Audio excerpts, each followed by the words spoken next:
नागपुर से हैरान करने वाली तस्वीरें सामने आई। वहां अवैध शराब के ठिकाने पर छापेमारी करने पहुंची पुलिस पर हमला हो गया। वहां पुलिस अवैध शराब के कारोबारियों पर नकेल कसने की मुहिम चला रही है। और इसी कड़ी में जब पुलिस की एक टीम अवैध शराब के कारोबारी के घर पहुंची तो वहां इकट्ठा भीड़ ने पुलिस पर हमला कर दिया। इस घटना की तस्वीरें भी सामने आई, जिसमें बड़ी तादाद में लोग पुलिस की गाड़ी पर पत्थरबाजी करते दिखाई दिए। इस बवाल में बच्चे और महिलाएं भी पीछे नहीं रहे। उन्होंने भी जमकर पत्थर बरसाए। पथराव में गाड़ी के शीशे टूट गए। एक आदमी तो गाड़ी में सवार महिला पुलिसकर्मी को बाहर निकलने के लिए कहता दिखा। मजबूरी में वो पुलिसकर्मी गाड़ी छोड़कर पीछे हट गई। हालांकि भीड़ का बवाल इसके बाद भी जारी रहा। सौ बात की एक बात यह कि अवैध शराब बनाने के धंधे में कई जगह महिलाएं भी शामिल हैं, जिन्हें छापे के समय शराब माफिया पुलिस के सामने कर देता है। नागपुर में तो शराब के अड्डे पर महिलाओं ने पुलिस पर हमला भी कर दिया। बाद में वहां एक्स्ट्रा पुलिस फोर्स भेजी गई, जिसने 2 दर्जन से ज्यादा आरोपियों को गिरफ्तार कर लिया। कोरोना संकट का असर आईपीएल मैचों पर भी पड़ गया और इस बीच में रोकना पड़ गया। न्यूज़ 18 के विवेक गुप्ता की रिपोर्ट है कि कुछ खिलाड़ियों और टीम के सदस्यों की रिपोर्ट पॉजिटिव आने के बाद आईपीएल के मैच टाल दिए गए। ये तब हुआ जब कोलकाता नाइट राइडर्स और चेन्नई सुपर किंग्स के बाद सनराइजर्स हैदराबाद के रिद्धिमान साहा को भी कोरोना हो गया, जिसके बाद बीसीसीआई ने आईपीएल को अनिश्चित काल के लिए टाल दिया। जबकि सीजन में अभी 31 मैच होने बाकी थे। एक दिन पहले ही कोलकाता नाइट राइडर्स के 2 खिलाड़ियों और चेन्नई सुपर किंग्स के 3 स्टाफ पॉजिटिव पाए गए थे, जिसके बाद इस पर रोक लगाने से जुड़ी एक जनहित याचिका बॉम्बे हाईकोर्ट में भी दाखिल की गई, जिसमें यह दलील दी गई कि आईपीएल जरूरी नहीं है और खिलाड़ियों के लिए जो संसाधन इस्तेमाल हो रहे हैं उसको कोरोना मरीजों की मदद में लगाया जा सकता है। इस याचिका पर गुरुवार को सुनवाई होनी है, लेकिन इससे पहले ही ये टूर्नामेंट टल गया। मुंबई में बीएमसी ने बुजुर्गों और दिव्यांगों के लिए कार में बैठे बैठे कोरोना की वैक्सीन लगवाने की शुरुआत कर दी। इस अभियान को ड्राइव इन वैक्सीनेशन नाम दिया गया, जिसके तहत गाड़ी से उतरे बिना ही कई बुजुर्गों और दिव्यांगों को कोरोना वैक्सीन लगाई गई। वहां से सामने आई एक तस्वीर में एक पार्किंग के अंदर कई गाड़ियां कतार में खड़ी दिखीं। उनमें कुछ में बुजुर्ग बैठे थे तो कुछ गाड़ियों में दिव्यांग।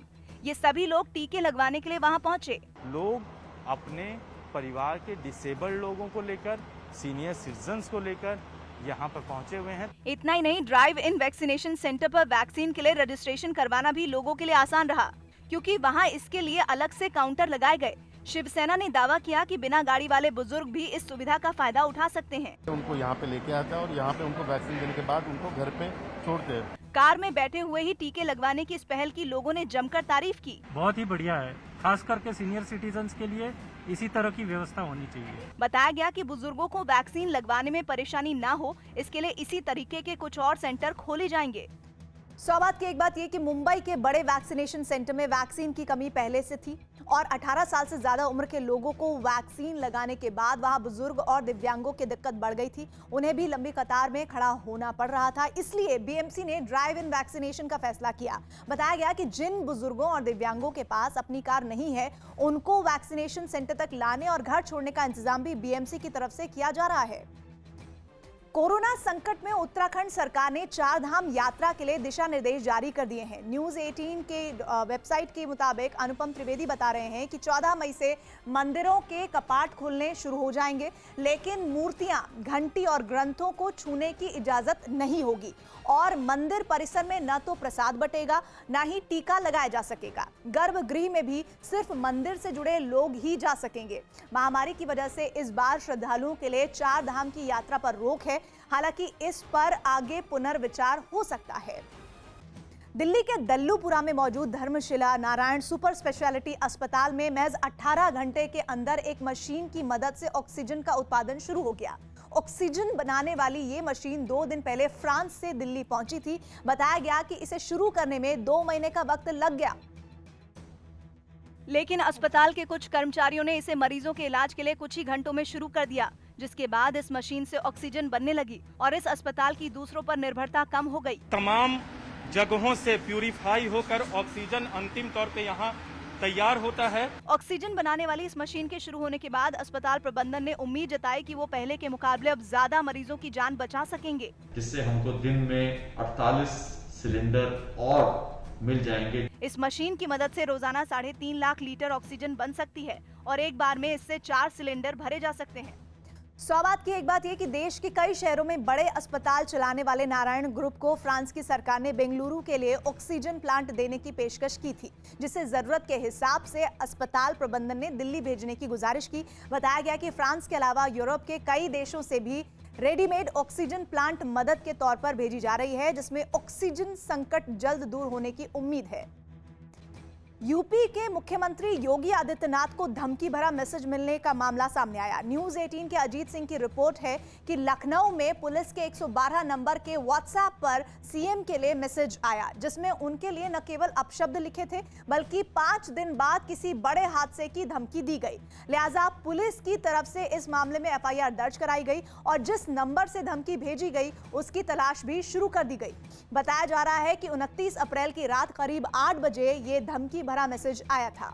उत्तर प्रदेश के कानपुर से हैरान करने वाला एक वीडियो सामने आया, जिसमें मामूली विवाद में कुछ लोगों ने एक लड़के की बेरहमी से पिटाई कर दी। मारपीट के दौरान उस लड़के को कई चोटें आईं। क्योंकि जो वीडियो सामने आया उसमें साफ दिखा कि अचानक उस लड़के को कुछ लोगों ने घेर लिया। इससे पहले कि वो कुछ समझ पाते उन्होंने उसे पीटना शुरू कर दिया। वो सभी उसे लगातार घूंसे मारते रहे। वो अकेला पड़ गया। उन्होंने उसे सड़क पर गिरा दिया।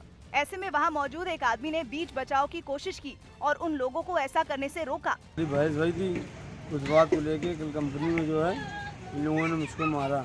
कुछ दूरी तक जाने के बाद एक आरोपी लौट कर आया और उस लड़के को बेल्ट से बुरी तरह पीटा। बाकी आरोपियों ने भी उसे फिर घेर लिया और लात घूंसों से मारपीट की, लेकिन वहाँ जुटे कुछ लोगों के दखल देने के बाद वो वहाँ से चले गए।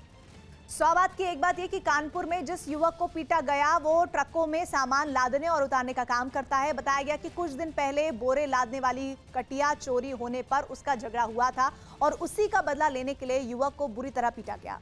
ऑक्सीजन संकट पर सुनवाई के दौरान दिल्ली हाईकोर्ट ने केंद्र और केजरीवाल सरकार दोनों के रवैये पर नाराजगी जाहिर की। न्यूज 18 के अमित सिंह की रिपोर्ट है कि हाईकोर्ट ने फटकार लगाई कि वो क्या प्लान कर रहे हैं।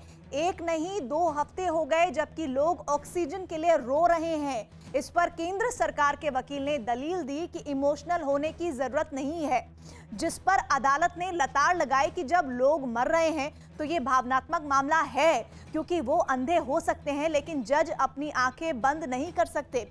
हाईकोर्ट ने तो केंद्र से यहां तक कह दिया कि आईआईटी और आईआईएम ऑक्सीजन टैंकर के मैनेजमेंट का काम सरकार से बेहतर कर सकते हैं, इसलिए ये काम उनको सौंप देना चाहिए।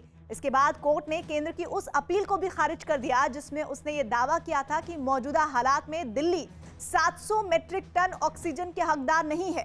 साथ ही सरकार को नोटिस जारी कर पूछा कि 1 मई को दिशा आदेश का पालन न करने के लिए क्यों न उनके खिलाफ अवमानना की कार्रवाई की जाए। जबकि सुप्रीम कोर्ट ने भी निर्देश दिया था कि 30 अप्रैल को देश की सबसे बड़ी अदालत ने केंद्र को यह निर्देश दिया था कि वो दिल्ली को सिर्फ 490 मीट्रिक टन नहीं बल्कि 700 मीट्रिक टन ऑक्सीजन मुहैया कराए। उत्तर प्रदेश के पीलीभीत से एक हैरान करने वाला वीडियो सामने आया। वहां विरोधी उम्मीदवार को जीत की बधाई देना 2 लड़कों को भारी पड़ गया। बताया गया कि दोनों लड़कों ने विरोधी उम्मीदवार के जीतने पर उसको फूलों की माला पहना दी, लेकिन उनके इस काम से उनके ही पक्ष के लोग भड़क गए। जैसे ही दोनों लड़के अपने घर लौटे, उनकी अपनी ही तरफ के लोगों ने ही उन्हें दौड़ा लिया। जान मुसीबत में देख दोनों लड़के स्कूटर लेकर वहां से भागने लगे, लेकिन तभी उनका बैलेंस बिगड़ गया और उनका स्कूटर सड़क किनारे गड्ढे में गिर गया। स्कूटर गिरते ही पीछा कर रहे लोगों ने दोनों को घेर लिया। एक बुजुर्ग तो इतना गुस्से में था कि उसने आओ देखा ना ताओ जमीन पर गिरे लड़के पर लाठियां बरसाने लगा। वो लड़का बचने की गुहार लगाता रहा, लेकिन लोगों ने उन पर कोई रहम नहीं दिखाया। दोनों की जमकर पिटाई की गई। हालांकि बाद में कुछ लोगों ने बीच बचाव किया, तब जाकर किसी तरह उन्हें बचाया जा सका। सौगात की एक बात यह कि विरोधी गुट के उम्मीदवार को जीत की बधाई देकर दोनों लड़कों ने बड़ा दिल दिखाया, जो उनके गुट के बड़े बुजुर्गों को हजम नहीं हुआ। उनसे पंचायत चुनाव की हार हजम नहीं हुई थी, इसलिए चुनाव जीतने वाले उम्मीदवार को बधाई देना भी जख्मों पर नमक छिड़कने जैसा लगा। ऐसे लोग ही गांव में चुनावी रंजिश की वजह बनते हैं। देश में पहली बार चिड़ियाघर में कोरोना का मामला सामने आया। CNN न्यूज 18 की रिपोर्ट है कि हैदराबाद के चिड़ियाघर में 8 शेरों की कोरोना रिपोर्ट पॉजिटिव आई है। सांस में तकलीफ के बाद इन सबके सैंपल लिए गए, जिसके बाद जांच में उनके अंदर वायरस की पुष्टि हो गई। लिहाजा उनको आइसोलेट कर फौरन इलाज शुरू किया गया। बताया जा रहा है कि सभी 8 शेरों की तबीयत में सुधार है और इलाज का भी असर हो रहा है। ऐसा पहली बार है जब देश में जानवरों को कोरोना हुआ है। चिड़ियाघर को आम लोगों के लिए बंद करने के साथ ही कर्मचारी भी अलर्ट हो गए हैं। पश्चिम बंगाल में हो रही हिंसा के विरोध में एबीवीपी के कुछ कार्यकर्ताओं ने दिल्ली में प्रदर्शन किया। बंगाल में चुनाव नतीजे आने के बाद वहां राजनीतिक हिंसा थमने का नाम नहीं ले रही, जिसके खिलाफ एबीवीपी के कुछ कार्यकर्ता दिल्ली के साउथ एवेन्यू वाले टीएमसी दफ्तर पहुंच गए और उन लोगों ने हंगामा करते हुए दफ्तर के बाहर लगे पोस्टर पर स्याही पोत दी। कुछ प्रदर्शनकारियों ने ममता बनर्जी की तस्वीर पर कालिक पोतकर अपना गुस्सा दिखाया। इस दौरान उन लोगों ने ममता सरकार के विरोध में नारेबाजी भी की। ममता सरकार मुर्दाबाद, मुर्दाबाद, मुर्दाबाद। इतना ही नहीं, वहां से सामने आई एक तस्वीर में एक कार्यकर्ता ऑफिस की एक दीवार पर ममता बनर्जी खूनी है जैसे अपशब्द लिखता दिखा। ये हंगामा कुछ देर तक इसी तरह चलता रहा। ममता खूनी है ये लिखा है और ममता बनर्जी के पोस्टर को भी उन्होंने कालिक पोत दी है। हालांकि विद्यार्थी परिषद के कार्यकर्ताओं को पुलिस ने हिरासत में ले लिया है। बंगाल में पिछले कुछ दिनों से हिंसा का दौर जारी है और बीजेपी का आरोप है कि टीएमसी के लोग उसके कार्यकर्ताओं और दफ्तरों को निशाना बना रहे हैं। 100 बात की बात एक बात यह कि एबीवीपी का बीजेपी की चुनावी राजनीति से कोई लेना देना नहीं है। ये आरएसएस का छात्र संगठन है जिसके कुछ दफ्तरों पर पश्चिम बंगाल में हमला हुआ है और हमले का आरोप टीएमसी के समर्थकों पर लगा। उसी का विरोध दर्ज कराने के लिए एबीवीपी के कार्यकर्ताओं ने दिल्ली में टीएमसी के दफ्तर पर प्रदर्शन किया। कोरोना से बेहाल मुंबई में मरीजों की मदद के लिए कई लोगों ने हाथ बढ़ाए हैं।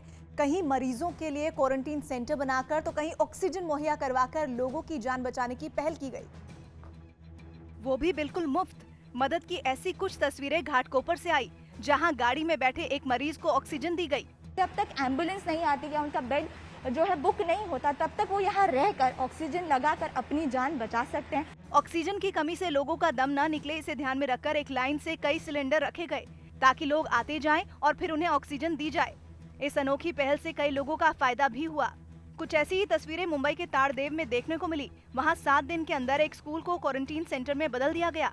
वहां वो सभी जरूरी इंतजाम किए गए जिससे कोरोना मरीजों का इलाज हो सके। कुल मिला के 25 लोग की टीम ये पूरा क्वारंटाइन सेंटर चला रही है। बताया गया कि फिलहाल 100 बेड का ये क्वारंटीन सेंटर बनाया गया है, लेकिन जरूरत पड़ने पर और बढ़ा दिया जाएगा। 100 बात की एक बात यह कि महामारी से निपटने के लिए आज सबसे ज्यादा जरूरत ऑक्सीजन सिलेंडर और ऑक्सीजन वाले बेड की है, जिसकी व्यवस्था करने में धार्मिक और सामाजिक संस्थाएं जुटी हैं।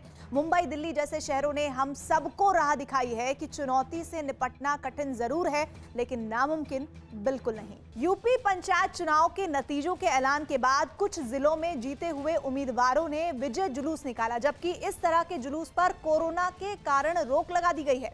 लेकिन कुछ उम्मीदवारों ने ना तो सुप्रीम कोर्ट के आदेश को गंभीरता से लिया और ना ही राज्य निर्वाचन आयोग के निर्देशों को, जिसकी एक तस्वीर आगरा के बुढ़ाना गांव से सामने आई, जहां जीत से उत्साहित उम्मीदवार के समर्थकों ने कोरोना निर्देशों को ताक पर रखकर धूमधाम से पूरे गांव में विजय जुलूस निकाला।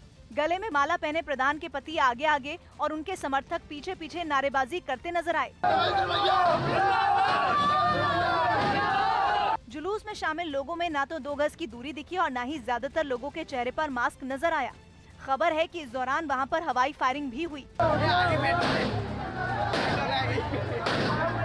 बुढ़ाना गांव में निकाले गए इस जुलूस का वीडियो अब सोशल मीडिया पर वायरल हो रहा है। कमोबेश कुछ ऐसी ही तस्वीर हापुड़ के बदरखा गांव से भी सामने आई।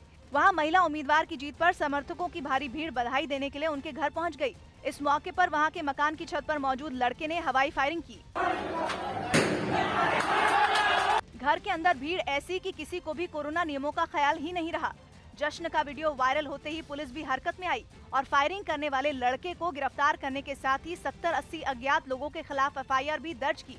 100 बात की एक बात यह कि कोरोना की नई लहर से जूझ रहे यूपी में ज्यादातर अस्पताल मरीजों से पटे पड़े हैं और शमशान घाटों पर अंतिम संस्कार के लिए लाइन लगी है, लेकिन इन लोगों की आंखें भी फिर नहीं खुल पा रही हैं। एक तरफ सरकार हालात पर काबू पाने में लगी है तो दूसरी तरफ ऐसे लोग सरकार और प्रशासन के लिए मुसीबत खड़ी कर रहे हैं।